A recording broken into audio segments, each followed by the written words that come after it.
Car में टक्कर, पति पत्नी और भाई समेत 4 की मौत। हाथरस में बुधवार रात सिकंदरा राव कोतवाली क्षेत्र में गांव रती भानपुर के पास स्विफ्ट डिजायर कार गाय से टकराकर रॉन्ग साइड में चली गई। सामने से आ रहे ट्रक से कार की टक्कर हो गई। हादसे में पति पत्नी और भाई समेत 4 की मौत हो गई। कार सवार लोग वृंदावन से मैनपुरी जा रहे थे। हादसे में कार चालक 45 साल के मुकेश निवासी बिक्रमपुर थाना कुरावली जिला मैनपुरी, कार सवार श्याम सिंह उनके भाई ब्रजेश की मौत हो गई। दोनों कंचनपुर थाना अलीगंज जिला एटा के रहने वाले थे। ब्रजेश की पत्नी पूनम गंभीर रूप से घायल हो गई। ब्रजेश अपनी पत्नी और पिता के साथ वृंदावन दवाई लेने गए थे। वहां से मैनपुरी जाते समय हादसा हो गया।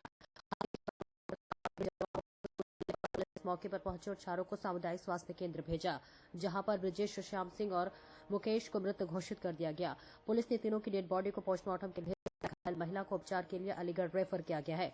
कुछ देर बाद महिला की मौत हो गई है। बताया जा रहा है कि गाय मृत अवस्था में कई घंटे से सड़क पर पड़ी थी, लेकिन इसी समय रहते सड़क से हटवाया नहीं गया। इसी कारण पहले गाय की बॉडी से कार टकराई और फिर ट्रक से जा टकराई। आज दिनांक 8 जनवरी को शाम 7:30 बजे थाना क्षेत्र सिकंदर राव में राष्ट्रीय राजमार्ग पर स्थित रतिभानपुर के पास एक स्विफ्ट डिजायर कार जो कि अलीगढ़ की तरफ से आ रही थी, गाय को बचाने के चक्कर में डिवाइडर से टकराते हुए रॉन्ग साइड आ गई। वहां पर विपरीत दिशा में एटा की तरफ से आने वाले ट्रक से टकरा गई। इस दुर्घटना में 3 लोगों की मौके पर ही दुखद मृत्यु हो गई है और महिला को उपचार हेतु तत्काल बागला चिकित्सालय रवाना किया गया, जहां उनकी उपचार के दौरान मृत्यु हो गई है। मृतकों के शवों को मोर्चरी रवाना किया गया है। यातायात व्यवस्था सुचारू रूप से चल रही है। कानून और व्यवस्था की स्थिति सामान्य है। मौके पर पर्याप्त पुलिस बल मौजूद। और इस बीच बड़ी खबर आगरा से, शातिर टप्पेबाजी गिरोह का हुआ खुलासा। गैंग में शामिल 3 पुरुष 2 महिलाएं गिरफ्तार। पति पत्नी मिलकर चला रहे थे टप्पेबाजी का गिरोह। करीब 2 किलो नकली सोने की गिन्नी बरामद। 3,78,000 रुपए की नकदी बरामद। घर की खुदाई में सोने के निकलने की बात कहकर फंसाते थे लोगों को। मेरठ में किराए के मकान में रहकर करते थे वारदात। असम, गुजरात, उत्तराखंड, सिलीगुड़ी समेत कई राज्यों में की वारदातें। अब तक आगरा में 6 घटनाओं को दिया जा चुका है अंजाम। अलग अलग घटनाओं को अंजाम देकर 22 लाख रुपए की थी ठगी। मूल निवासी इटावा के रहने वाले हैं। पकड़े गए अभियुक्त गिरफ्तार अभियुक्तों पर कार्रवाई कर पुलिस ने भेजा जेल।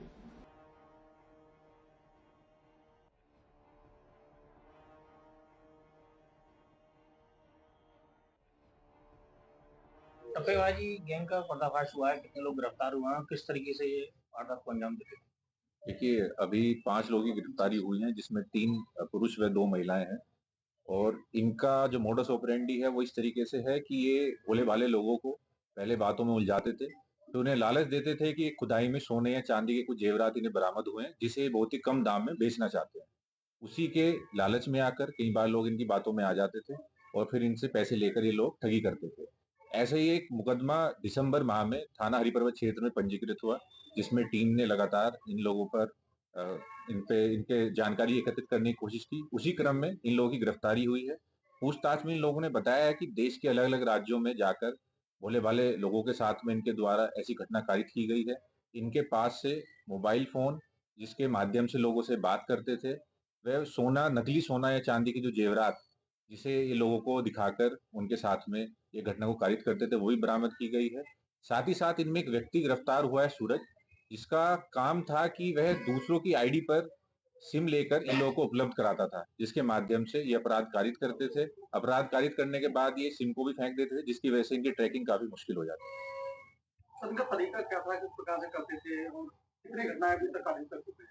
देखिए, जो पूछताछ में इन लोगों ने बताया है, ये अक्सर किसी भी राज्य के किसी बड़े शहर में, जनरली राजधानियों में जाते थे और किसी भी आम चलते व्यक्ति से बातचीत करने का प्रयास करते थे। अगर सामने वाला व्यक्ति सकारात्मक रूप से इनकी बात का जवाब देता था, ये उससे आगे बात को बढ़ाते थे, उससे पूछते थे कि हमारे घर में कोई दिक्कत आई हुई है, बट इनके पास कुछ ज्वेलरी है जो इन्हें खुदाई में मिली है, उसे बेचना चाहते हैं। उस धोखेबाजी करने के लिए कुछ असली सोना बहुत ही कम मात्रा में उसे दिया जाता था। सामने वाला व्यक्ति जब संतुष्ट हो जाता था कि ये असली सोना है, उसके बाद ये भारी मात्रा में किलो में नकली सोना या चांदी के आभूषण देकर उससे पैसे लेते थे और उसके बाद इस घटना को कारित करते थे। आगरा में कितनी वारदातें की हुई इस लोगों ने? देखिए, आगरा में अभी तक 2 प्रकरण हमारे संज्ञान में आए हैं, एक थाना कमला नगर और थाना हरिपर्वत। बाकी जगह का अभी नहीं आया है। काफी जगह इनके द्वारा बताया गया है कि ये क्योंकि एक जगह से दूसरी जगह ट्रेवल करते हैं, कोई ट्रेस भी नहीं छोड़ते, इस वजह से काफी बार इनके खिलाफ मुकदमे भी पंजीकृत नहीं किए जाते। ठीक ठीक। बड़ी खबर आगरा से। शॉर्ट सर्किट से लगी फॉर्च्यून के गोदाम में आग लग गई। आग के चलते गोदाम रखा लाखों का फॉर्च्यून का सामान जलकर राख हो गया। सूचना मिलने पर गई दमकल पहुंची मौके पर। आसपास की दुकानों को खाली कराने में जुटी लोग। वहीं भीषण आग के चलते गिरे गोदाम के छत, दुकान के अंदर घुसे दमकल कर्मी छत गिरने से बाल बाल बचे। आग बुझाने के लिए दुकान तोड़ने के लिए मंगाई गई जेसीबी। आग बुझाने के लिए पुलिस कर्मियों ने मार्केट के दूसरे हिस्से में बनाया जेसीबी से रास्ता। खेरागढ़ थाना क्षेत्र के कस्बा स्थित राधा पैलेस मार्केट की दुकान में लगी आग।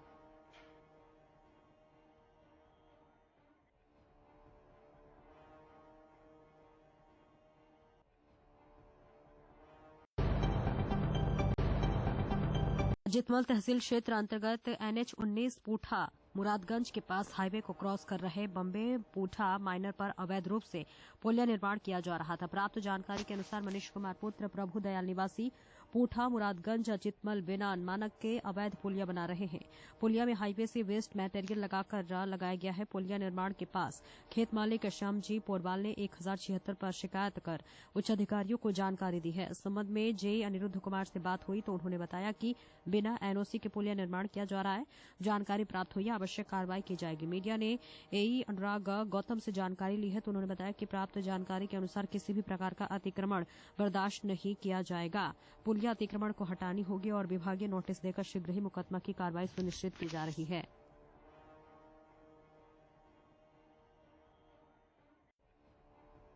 मैं आपका शिवम पोरवाल, कहाँ के निवासी हो? विद्यानगर बाबरपुर। क्या मामला है?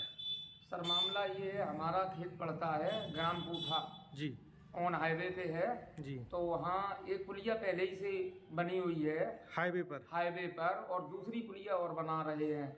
कौन तो बना रहा? ये क्या नाम, जिनका पेट्रोल पंप नया बन रहा है वही लोग बना रहे हैं। एक बार मैंने मना भी किया तो भी नहीं माने। क्या बोले पास है पुलिया? हाँ कि पुलिया पास है। तो मैंने जई साहब को भी अनिरुद्ध कुमार सिंह को फोन करके बताया तो उन्होंने कहा ठीक है हम देख लेंगे, लेकिन उनका भी कोई जवाब नहीं मिला। और पुलिया का निर्माण कंटिन्यू चल रहा है जो कि अवैध तरीके से बनाई जा रही है जी। कुछ भी बड़ा हादसा हो सकता है।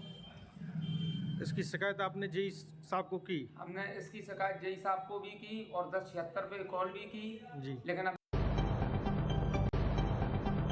में मंडल अध्यक्षों की घोषणा होने के बाद बिजनौर बीजेपी ने विरोध शुरू किया है। बिजनौर जिले में कई मंडल अध्यक्ष नियमों को ताक पर रखकर घोषणा करने का आरोप लगाया है। भाजपा मंडल अध्यक्ष बनाए जाने में पार्टी द्वारा निर्धारित अर्हता की अनदेखी कर भाजपा मंडल अध्यक्ष बनाए जाने की पार्टी कार्यालय पर शिकायत लेकर पहुंचे पार्टी के समर्पित कार्यकर्ताओं ने मंडल अध्यक्ष नियुक्त करने के नियमों की अनदेखी का आरोप लगाकर नवनियुक्त मंडल अध्यक्षों का विरोध शुरू कर दिया है। बिजनौर बीजेपी कार्यालय पर कल दर्जन भर के करीब पार्टी के पुराने कार्यकर्ता और पदाधिकारियों ने झालू, मोहम्मदपुर, देवमल और आदमपुर मंडल के नवनियुक्त अध्यक्षों का विरोध दर्ज कराते हुए पार्टी कार्यालय पर शिकायत दर्ज कराई है। बीजेपी नेताओं ने नियम बताते हुए बताया है कि पार्टी संविधान के अनुसार चुनाव बूथ अध्यक्षों के राय के बिना, जो कि इसके मतदाता थे या फिर मंडल स्तर पर वरिष्ठ लोगों की सहमति के आधार पर न होकर ऊपर से मनोनीत किए जा रहे हैं। वहीं लोकतांत्रिक पद्धति के विरुद्ध भी कोई भी सामान्य परिवार का पार्टी को समर्पित कार्यकर्ता आगे नहीं बढ़ सकता है। उधर बीजेपी के कार्यकर्ताओं का आरोप यह भी है कि मोहम्मदपुर देवमल के जो है नवनियुक्त मंडल अध्यक्ष दीपक मंडल पर साल 2022 से हुए विधानसभा चुनाव में बसपा उम्मीदवार रुचि बीरा को विधानसभा चुनाव लड़वाने का आरोप है। रुचि बीरा वर्तमान में सपा में है और मुरादाबाद से सपा की सांसद है। दीपक मंडल का बीजेपी कार्यकर्ताओं ने रुचि बीरा का चुनाव लड़वाने का वीडियो भी वायरल कर पार्टी हाईकमान से शिकायत की। बिजनौर जिले में मंडल अध्यक्ष के चुनाव से बीजेपी में गुटबाजी हो चुकी है, जो आने वाले समय में पार्टी के हित में सही नहीं होगा। क्या नाम है आपका? मेरा नाम आशीष है। आज आप भाजपा कार्यालय पे एकजुट हुए हैं, क्या पूरा मामला? देखिए ऐसा है कि कल आप शायद आप लोगों को ज्ञात होगा कि कल मंडलों की लिस्ट आई है। हमारे आदमपुर मंडल से ऐसे व्यक्ति को मंडल अध्यक्ष बनाया गया है कि जो कि 2 बार का सक्रिय सदस्य नहीं है और दूसरा जो है मतलब उनको अभी जो अनुभव नहीं है। और मैं मंडल में महामंत्री था, मेरे साथ दूसरे महामंत्री थे। हमारे मंडल में 9 पर्चे भरे गए थे। तो मतलब संगठन ने जो है कोई विचार नहीं किया मतलब किसी भी नाम पर, और ऐसे व्यक्ति को बना दिया है जिसे जो है अभी जो है कोई ज्ञान नहीं है। किस व्यक्ति को बनाया है? ये पुष्पराज कमल है, अनुसूचित मोर्चे के मंडल अध्यक्ष हैं। कौन सा मंडल का मामला है? ये आदमपुर मंडल का मामला है, बिजनौर विधानसभा की आदमपुर मंडल। आप लोग क्या चाह रहे हैं? हम लोग ये चाह रहे हैं कि संगठन इस पर जो है विचार करे और जो पात्र व्यक्ति है उसी को जो है इसका जो है अध्यक्ष बनाया जाए। जी क्या नाम है आपका? मेरा नाम पावेंद्र सिंह है। आज आप यहाँ भाजपा कार्यालय पे एकजुट हुए, क्या पूरा मामला? भाजपा कार्यालय पर एकजुट होने का कारण ये है, कल पार्टी हाईकमान ने मंडल अध्यक्षों की घोषणा की है, जिसमें झालू मंडल में चिंकी गुप्ता का चयन किया गया है, जिसमें मैंने भी अपना उम्मीदवारी का अपना पर्चा दाखिल किया था। और मैं पूर्व में महामंत्री रहा हूँ, उपाध्यक्ष रहा हूँ, पार्टी में काम करने का लंबा अनुभव है। उस पार्टी में काम करने का चिंकी गुप्ता को कोई अनुभव नहीं है। वो 2 वर्ष पूर्व ही उसकी शादी यहाँ हुई है, ना वो 2 बार की सक्रिय सदस्य है। उसकी उम्र भी 35 वर्ष से कम है। और ऐसे व्यक्ति का चयन कर दिया गया जो मंडल की भौगोलिक स्थिति को नहीं जानता, वह काम मंडल में नहीं कर सकती। इससे पार्टी को भारी नुकसान होगा। तो पार्टी से मेरा ये कहना है पार्टी हाईकमान से कि भाई इस पर पुनर्विचार करें। चल, मेरा नाम मधुभूषण है। आज आप भाजपा कार्यालय पे एकजुट हुए हैं, क्या पूरा मामला? ये भारतीय जनता पार्टी की तरफ से जो संगठन के जो चुनाव हुए थे, उसमें जो उनकी नीतियाँ थीं, जिस नीति के अंतर्गत उनको सबको चुनाव प्रक्रिया अपनाई गई, वो सारी बिल्कुल गलत तरीके से हुई है। जो उनकी नीतियाँ थी, नीतियाँ का उन्होंने विरोध किया है और उसी के उसमें हम सब यहाँ पे इकट्ठा हैं। जो भी पात्र थे, अपात्र को उन्होंने पद पे घोषित किया गया है और जो पात्र थे उनको बिल्कुल इग्नोर किया गया। अगर आपकी मांगे पूरी नहीं होती तो आपका अगला कदम क्या होगा?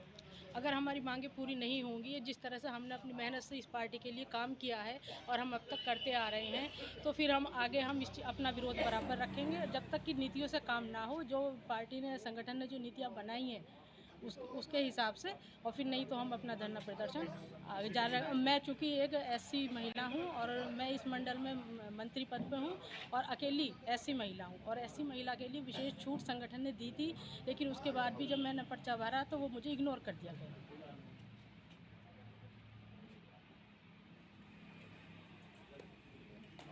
जी क्या नाम है? मेरा नाम सूरज चौधरी।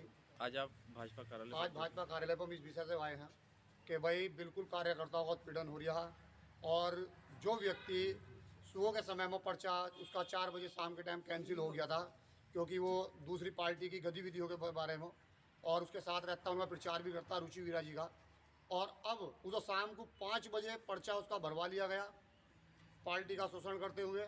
मैं नहीं कहता कि मैं मंडल अध्यक्ष बनना चाहता था, हमारी पार्टी में और भी आदमी पर्चे भरे थे। कम से कम पार्टी को विचार करना चाहिए, जो दूसरी पार्टी के व्यक्ति को तुम ला कर हवा में पर्चा भरवा रहे हो, तो ये जो पुराने कार्यकर्ता हैं इनका क्या होगा। इनके सम्मान में हमें कुछ भी करना पड़ा, कार्यकर्ताओं के हम सम्मान में अड़े रहेंगे। और उसकी रुचि वीरा की चुनाव लड़ते वीडियो भी है, और जो शाम को 5 बजे पार्टी के प्रोटोकॉल के खिलाफ पर्चा भराया गया उसकी वीडियो हमारे पास है। और वो हमने पार्टी के जो हमारे चुनाव अधिकारी थे पाठक जी, अरुण पाठक जी, उनको भी अवगत कराया था, और माननीय हरिओम शर्मा जी जो हमारे जिला प्रभारी हैं उन्हें भी अवगत कराया था, और सभी पदाधिकारियों को हमने करीब अवगत कराया था। तो जो पार्टी के कार्यकर्ताओं का, जो पुराने कार्यकर्ताओं का शोषण हो रहा है, हमारी ऊपर वालों से जो हमारे नेतृत्व कर रही है पार्टी, यही अनुरोध है कि इस पर पुनः विचार करें और हमसे भी अच्छा कोई कार्यकर्ता को उसका चयन करें। अच्छा, ये कितने मंडलों का मामला? ये फिलहाल तो 5 मंडलों का मामला था। बिजनौर के 5 मंडल, क्या क्या नाम? आदमपुर मंडल, मोहम्मदपुर देवमल मंडल, नगर और झालू मंडल, मंडावर मंडल। देखो, हम नहीं चाहते अब ये सारे कार्यकर्ता यहाँ आए हुए उपस्थित हैं, अगर यही चलता रहा तो हम इस पर धरने का भी कार्यालय को प्रोग्राम रखेंगे। अगर इस बात से हमारा सुनवाई हो रही है ठीक है, और जिला अध्यक्ष के चुनाव में भी हम जब तक इनका समाधान नहीं होगा हम इसमें अपनी पूरी भागीदारी रखेंगे। धन्यवाद। और इस बीच बड़ी खबर आगरा से, शातिर टप्पेबाजी गिरोह का हुआ खुलासा। गैंग में शामिल 3 पुरुष 2 महिलाएं गिरफ्तार। पति पत्नी मिलकर चला रहे थे टप्पेबाजी का गिरोह। करीब 2 किलो नकली सोने की गिन्नी बरामद, 3,78,000 रुपए की नकदी बरामद। घर की खुदाई में सोने के निकलने की बात कहकर फंसाते थे लोगों को। मेरठ में किराए के मकान में रहकर करते थे वारदात। असम, गुजरात, उत्तराखंड, सिलीगुड़ी समेत कई राज्यों में की वारदातें। अब तक आगरा में 6 घटनाओं को दिया जा चुका है अंजाम। अलग अलग घटनाओं को अंजाम देकर 22 लाख रुपए की थी ठगी। मूल निवासी इटावा के रहने वाले हैं। पकड़े गए अभियुक्त, गिरफ्तार अभियुक्तों पर कार्रवाई कर पुलिस ने भेजा जेल।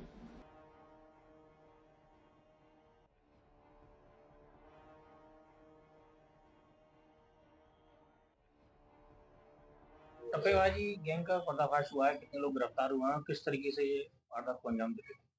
देखिए, अभी 5 लोगों की गिरफ्तारी हुई है, जिसमें 3 पुरुष व 2 महिलाएं हैं।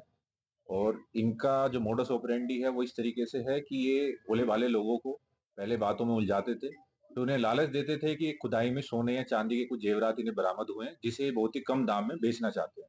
उसी के लालच में आकर कई बार लोग इनकी बातों में आ जाते थे और फिर इनसे पैसे लेकर ये लोग ठगी करते थे। ऐसे ही एक मुकदमा दिसंबर माह में थाना हरिपर्वत क्षेत्र में पंजीकृत हुआ, जिसमें टीम ने लगातार इन लोगों पर इनके जानकारी एकत्रित करने की कोशिश की। उसी क्रम में इन लोगों की गिरफ्तारी हुई है। पूछताछ में इन लोगों ने बताया है कि देश के अलग अलग राज्यों में जाकर भोले भाले लोगों के साथ में इनके द्वारा ऐसी घटना कारित की गई है। इनके पास से मोबाइल फोन जिसके माध्यम से लोगों से बात करते थे, वह सोना, नकली सोना या चांदी की जो जेवरात जिसे ये लोगों को दिखाकर उनके साथ में ये घटना को कारित करते थे, वो भी बरामद की गई है।